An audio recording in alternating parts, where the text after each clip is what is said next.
Accompagné de son épouse, maman apôtre Lénel. Bonjour papa. Bonjour. Bonjour maman. Bonjour. Comment allez-vous? Bien par la grâce de Dieu. Et à l'église? Tout va bien par la grâce de Dieu. Merci. Papa, quel message avez-vous gardé pour nous ce soir? Le message c'est juste, nous sommes dans une phase de préparation à propos de notre 3e édition sur la seconde venue de Jésus-Christ. Donc, vraiment, j'invite tous les enfants de Dieu en général, peu importe votre confession religieuse, protestant, kimbanguiste, sadduciste, méthodiste, presbytérien, nous vous invitons à y prendre part à cette grande conférence qui va se tenir dans le mois de juillet. Donc, ça, c'était le message dont j'avais prévu pour les enfants de Dieu en général.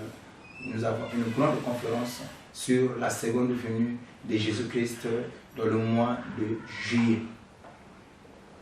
Mais la date n'est pas encore précisée parce qu'il y a des manières, il y a pas mal de choses qu'on doit déjà mettre en marche. Mais comme ce n'est pas encore prêt, donc du coup, la date n'est pas encore fixe, mais tout ce qu'on sait, c'est dans le mois de juillet que cette conférence se tiendra.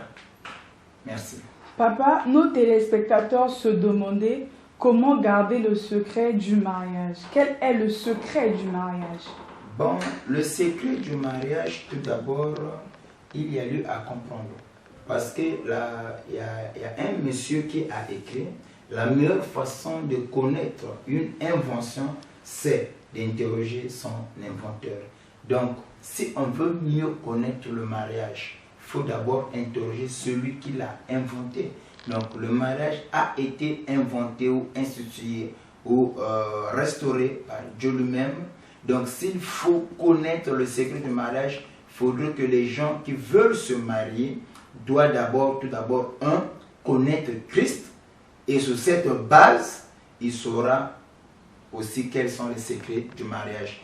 Donc, le plus grand problème que nous trouvons, que nous croisons aujourd'hui, c'est quoi? Il y en a certains qui se marient par précipitation.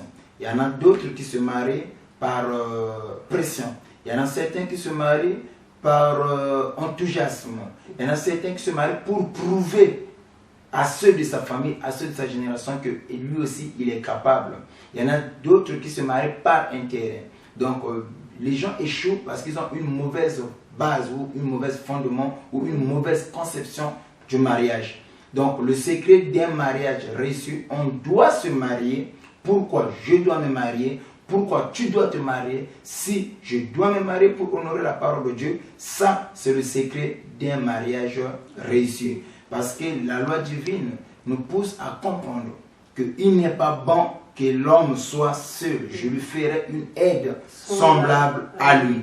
Donc, sur cette base, si je dois me marier, c'est pour honorer la parole de Dieu. Ça, c'est le plus grand secret à savoir. Oui. Merci, papa. Papa, nous nous demandons comment garder la vie de prière dans le mariage. Bon, la vie de prière dans le mariage, vraiment, je bénis Dieu par rapport à vos questions. C'est vraiment une question qui est très pertinente. Et la question, je pense que l'une des raisons aujourd'hui, les gens sont devenus des rétrogrades. De nos jours, ce sont des phénomènes que nous croisons à l'église. Les gens sont motivés, les gens viennent à l'église qu'il pleut ou qu'il neige quand ils n'ont pas de foyer, quand ils n'ont pas de mariage, quand ils sont dans le besoin. Une fois les besoins résolus, les gens n'ont plus besoin de Dieu. Or que les gens oublient une chose, avant le mariage, on a des combats. Après le mariage, on aura des combats. avoir le mariage, c'est une autre chose. Demeurer dans le mariage, c'est aussi une autre chose. Or, pour le secret, pour garder la vie de prière dans le mariage, c'est de connaître Christ. Amen. Pourquoi connaître Christ? Si quelqu'un connaît Dieu, si un croyant, une personne, il connaît la valeur de la parole de Dieu, il connaît Dieu, alors il saura s'il a eu le mariage, ce n'est pas par sa beauté, parce qu'il y a des femmes belles, il y a des hommes beaux qui ne se sont pas mariés, il y a des gens qui ont l'argent, qui n'ont pas de foyer, qui n'ont pas de mari, qui n'ont pas de femme. Mais si tu t'es marié, c'est que Dieu t'a fait grâce. Oui. Donc le secret, c'est d'honorer la parole de Dieu, être reconnaissant au Tout-Puissant qui t'a donné ce mariage. C'est ça, c'est comme ça, quand les gens ne gardent pas la vie de prière dans le mariage, c'est parce que ces gens sont tout simplement des ingrats. Téléspectateurs, nous donnons la parole à maman pasteur. Maman, qu'est-ce que vous pouvez dire aux gens qui nous regardent, aux mamans? Faites une prière aux mamans qui sont dans les problèmes, les divorcés, les célibataires, chez les femmes qui pleurent à chaque fois dans les foyers. Qu'est-ce que vous pouvez dire? Je veux prier pour toutes les femmes qui sont désespérées dans leur mariage. Je prends l'autorité de la parole. Yes. Seigneur Jésus-Christ, tu as dit qu'il n'est pas bon que l'homme soit seul. Au nom de Jésus. Père des gloires, moi, Seigneur, surtout azali désespéré. Yes. Ou azali rempli na ba problème nanda qu'on a une foyer na Père des gloires. Père des gloires, tu que tu as kimi na combo na Jésus Christ.